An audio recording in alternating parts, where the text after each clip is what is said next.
Professor doctor Mohammad ইউনূসের দেওয়া সময় অনুযায়ী আগামী জাতীয় নির্বাচন হবে 2026-এর ফেব্রুয়ারি মাসে। সেই অনুপাতে নির্বাচনের সময় আছে আর মাত্র 6 মাস। নারায়ণগঞ্জ 5 আসনের ইলেকশনের জন্য লন্ডন থেকে এসেছেন প্রফেসর আলিয়ার হোসেন। আমরা আজকে প্রফেসর আলিয়ার হোসেনের সাথে কথা বলবো। এনএনটিভির পক্ষ থেকে জানাচ্ছি স্বাগত ও শুভেচ্ছা। আপনি যেহেতু নারায়ণগঞ্জ 5 আসনে ইলেকশন করতে চাচ্ছেন, তো কোন দলের হয়ে আপনি নারায়ণগঞ্জ 5 আসনে ইলেকশন করতে চাচ্ছেন? প্রথমে নান টিভিকে আমি ধন্যবাদ জানাচ্ছি আজকে এই আয়োজন করার জন্য। হ্যাঁ, আপনারা আমার সম্পর্কে যতটুকু জেনেছেন আমি আশা করি সবটাই পজিটিভ, বা অনেক কিছু জেনেছেন আমার আন্তর্জাতিক লেভেলে যে কাজটা আমি করেছি, এবং আপনারা হয়তো আরো জেনেছেন যে গত 15-17 বছরে আমি বাংলাদেশের উন্নয়নের জন্য এবং বাংলাদেশ যে একটা ফ্যাসিস্ট রিজাইমে ছিল তার থেকে উত্তরণের জন্য আন্তর্জাতিকভাবে অনেক কাজ করেছি, এবং দেশে অনেক বুদ্ধিভিত্তিক যে কাজগুলো সেগুলো আমরাই বিহাইন্ডে আসলে করেছিলাম।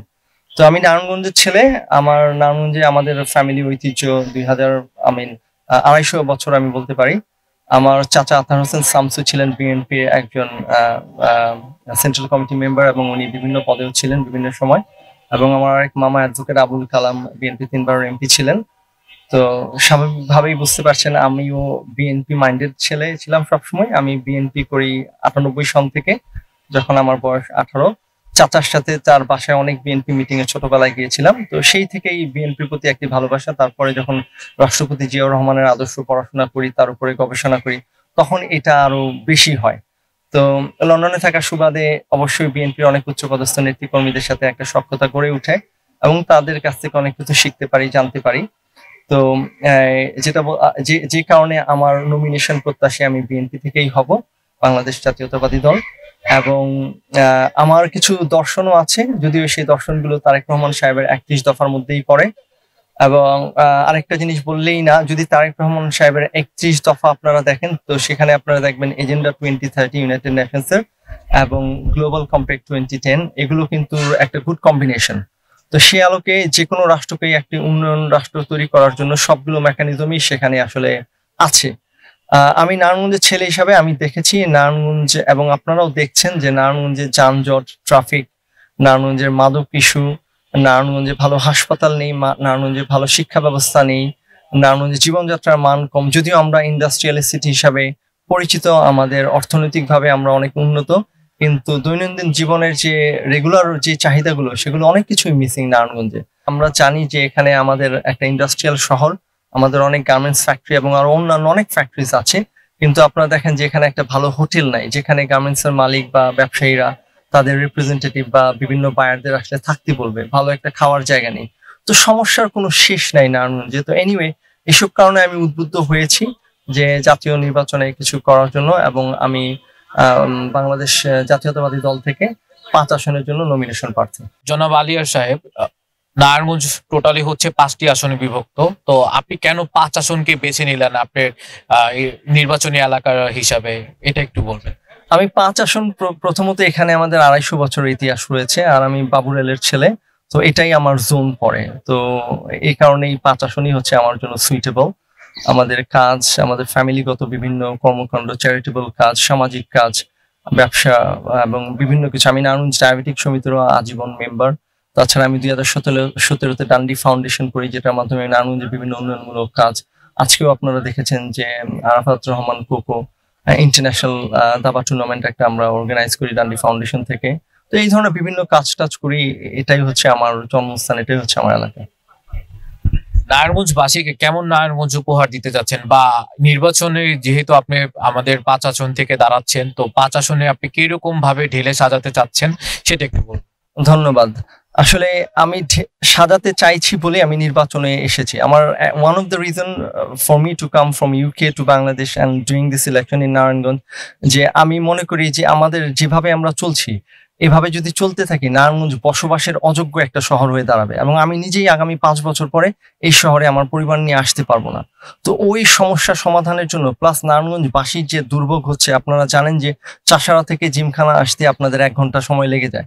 তারপর আরো বিভিন্ন ধরনের সমস্যা রয়েছে, আমাদের ড্রেনেজ সমস্যা, আমাদের ট্রাফিক সমস্যা, আমাদের ছিনতাই, আমাদের চাঁদাবাজি, তার মধ্যে drugs is a big problem. তার মধ্যে আমাদের এই নারায়ণগঞ্জে আপনারাই তো যে কোনো অসুখ বিসুখের কারণ হলেই আপনারা মেজরিটি কেসেসে আপনারা এখান থেকে কোনো সেবা নেন না, এখানকার কোনো ক্লিনিক্যাল সার্ভিস নেন না। মানে একটু কমপ্লিকেটেড হলেই আপনাদের ঢাকায় যেতে হয়। যাদের একটু সামর্থ্য আছে বা যারাই একটু ফাইন্যান্সিয়ালি স্টেবল তারাই তাদের ছেলে মেয়েদেরকে ঢাকায় পড়ায়। এবং আমি এখানে এটাও বলতে চাই, এবং আপনারা জানেন যে নারায়ণগঞ্জের যারাই যতগুলো ওনার আছে বা যারাই বিভিন্ন ফ্যাক্টরির মালিক বা যারা বিভিন্ন ধরনের ব্যবসা বাণিজ্যের সাথে জড়িত, তারা কিন্তু সবাই মেজরিটি তারা ঢাকাতে থাকে। এটার কারণ কি? তো এই যে একটা বিমুখ ঢাকার প্রতি তাদের সবার টেন্ডেন্সি, এটা থেকে আমি বিমুখ করতে চাই। আমি চাই নারায়ণগঞ্জে যদি আমার ইন্টারন্যাশনাল স্ট্যান্ডার্ডে হসপিটাল থাকে, যদি এখানে স্কুল থাকে, কলেজ থাকে, ইউনিভার্সিটি থাকে, যদি এখানে হোটেল থাকে, খাওয়ার জায়গা থাকে, যদি এখানে ট্রাফিক না থাকে, তাহলে তো নারায়ণগঞ্জের লোকগুলো যাবে না। আলিয়া সাহেব, আপনার কাছে আরেকটা প্রশ্ন হচ্ছে, যেহেতু আমরা সবাই জানি যে নারায়ণগঞ্জ 5 আসনকে নারায়ণগঞ্জের যে 27টা ওয়ার্ড আছে সেই হিসাবে 5 আসনটা সাজানো হয়েছে। তো সেই হিসাবে অলরেডি কিন্তু আমাদের নারায়ণগঞ্জ শহর ব্যতীত বন্দরের যে এরিয়াটা আছে সেই এলাকাটাও কিন্তু আমাদের 5 আসনে সংযুক্ত হয়েছে। তো নারায়ণগঞ্জের যে বন্দরবাসীর জন্য আপনি কি করতে চাচ্ছেন বা বন্দরবাসীকে আপনি কি উপহার দিবেন, এটা একটু যদি। এটার সাথে আমি যদি আমার নির্বাচনী ইশতেহারটা ক্লিয়ার করে বলি, কারণ নারায়ণগঞ্জের বন্দর আলাদা না। আমি মনে করি নদী আমাদের ভাগ করে দিয়েছে, বাট আমরা এক। কারণ বন্দর ছাড়া আমরা চলতে পারবো না, আমরা ছাড়া বন্দর চলতে পারবে না। তো আমার এই নির্বাচনী ইশতেহারের মধ্যে প্রথমেই আমি দিয়েছি যে ট্রাফিক মুক্ত নারায়ণগঞ্জ করব। তারপরে কিন্তু আমার আছে বন্দরের নদীর শীতলক্ষার উপরে আমি 3টা নতুন সেতু করব। তো এই 3টা সেতু কিন্তু সেতু হবে না শুধু, এই 3টা সেতুর সাথে আমাদের দৃষ্টিনন্দন পার্ক থাকবে। তো এটা কিন্তু বন্দরবাসী উপভোগ করবে এবং নারায়ণগঞ্জবাসী উপভোগ করবে। এর সাথে আমি এটাও বলেছি যে আমাদের এই যে শীতলক্ষা নদীর পাড়ে আমি 1000 আবাসনের ব্যবস্থা করব, যেটা আমরা বলবো মোর স্মার্ট সিটি কনসেপ্টে তৈরি করা। এবং ওইখানে একটা নদীর পাড়ে রিভার ভিউ আপনার কমপ্লেক্স হবে, যেখানে সবাই বা সাশ্রয়ী মূল্যে ফ্ল্যাট হাউস কিনতে পারবে, থাকতে পারবে, একটা সুন্দর পরিবেশ সৃষ্টি হবে, সেখানে গ্রিন ওয়াকিং স্পেস থাকবে। তো এটা সবাই ভোগ করবে। জনাব আলিয়া সাহেব, আপনার কাছে আরেকটা প্রশ্ন রাখি। যেহেতু নারায়ণগঞ্জ হচ্ছে শীতলক্ষা নদীর তীর ঘেঁষে, আর আমরা সকলেই জানি বর্তমানে নারায়ণগঞ্জ শীতলক্ষা নদী একেবারে দূষিত হয়ে গিয়েছে। তো এর বিভিন্ন কারণও আছে। তো নদী দূষণ মুক্ত করার জন্য বা নদীকে রক্ষা করার জন্য আপনার কোনো পরিকল্পনা আছে কিনা? অবশ্যই আমাদের প্রথম যে কথাটা আমি বলেছি টেকসই উন্নয়ন এবং স্মার্ট সিটি, এটার মধ্যে কিন্তু এটা পড়ে যায় যে পৃথিবীর যে কোনো ইন্টারন্যাশনাল সিটি, আপনি লন্ডন, টোকিও, সাংহাই, প্যারিস বলেন, এগুলো কিন্তু সবই নদীর তীরে। এবং আমি নারায়ণগঞ্জকে লন্ডনের আদলে সাজাতে চাই। থেমসের নদীর পাড়ে যেমন লন্ডন শহর, নারায়ণগঞ্জ ওরকম হবে। হ্যাঁ, ওই রকম ঠিক হবে না, বাট ওই আদলে আমি নারায়ণগঞ্জকে সাজাতে চাচ্ছি। অবভিয়াসলি রিভারের জন্য আমাদের বিআইডব্লিউটিসি যারা আছে, এটা আমি বলবো না, বাট আমরা তাদের সাথে কাজ করব যে কিভাবে বিআইডব্লিউটি এবং বিআইডব্লিউটিসির সাথে কোঅপারেশন করে আমাদের নদীকে পুনর্খনন করা। এবং আমি এটাও বলেছি যে আমরা আরো বেশি বেশি করে খাল খনন করব, খাল খনন করব, নদী খনন করব, নদীর পাশে আমরা সুন্দর গ্রিনওয়ে তৈরি করব। এবং আরেকটা জিনিস হচ্ছে যে আমাদের ট্রাফিক ব্যবস্থার সাথে কিন্তু আমাদের যানজট, ট্রাফিক এবং পয়ঃনিষ্কাশন ব্যবস্থা রিলেটেড। তো আমাদের পয়ঃনিষ্কাশন ব্যবস্থাটাও সুন্দর না, যে কারণে আমাদের এই যত ধরনের ময়লা আবর্জনা এগুলো নদীতে যাচ্ছে, তখন আবার নদী থেকে আমাদের পানিগুলো দূষিত হয়ে যাচ্ছে। তো এটার জন্য আমি একটা সিস্টেম ডেভেলপ করব যে আমাদের ড্রেনেজ সিস্টেম এবং আমাদের এই যে ডাস্টবিন বা এই যে উন্নত মানের কিভাবে পয়ঃনিষ্কাশন করা যায়, আধুনিকায়ন করা যায়, সেগুলো করে আমরা আমাদের নদীকে বাঁচাবো, আমরা আমাদের ল্যান্ড এরিয়াকে বাঁচাবো এবং আমরা আমাদের বায়ু দূষণকে বাঁচাবো। সর্বশেষ প্রশ্ন আপনাকে একটু করি, যদি দল আপনাকে নমিনেশন না দেয়, আপনি কি স্বতন্ত্র প্রার্থী হিসাবে ইলেকশন করবেন? মানে নারায়ণগঞ্জবাসী সেবা করার ইচ্ছা কি আপনার তখনও থাকবে যদি দল আপনাকে নমিনেশন না দেয়? খুব সুন্দর প্রশ্ন করেছেন। আমি খুবই আশাবাদী দল আমাকে নমিনেশন দিবে, বাট আমি বলবো যে এই ধরনের জিনিস আসলে নেতা বা কোনো এলাকার জনপ্রতিনিধি হওয়া, এখানে আল্লাহর একটা ইচ্ছা কাজ করে। আল্লাহ রাব্বুল আলামিন যদি না চায় তাহলে আমি পারবো না। তো হ্যাঁ, এই প্রশ্নের উত্তরে আমি বলবো দল যদি আমাকে নমিনেশন না দেয় বা দল যাকে দিবে তার জন্য হয়ে আমি কাজ করব। আর সেপারেট পয়েন্ট হচ্ছে যে আমার যে ভিশন, আমার যে mission, developing a sustainable city, a smart city, I will continue that. আমি এটা কন্টিনিউ করবো। আমি আপনাদের পাশে এখনো আছি, পরেও থাকবো, ভবিষ্যতেও থাকবো।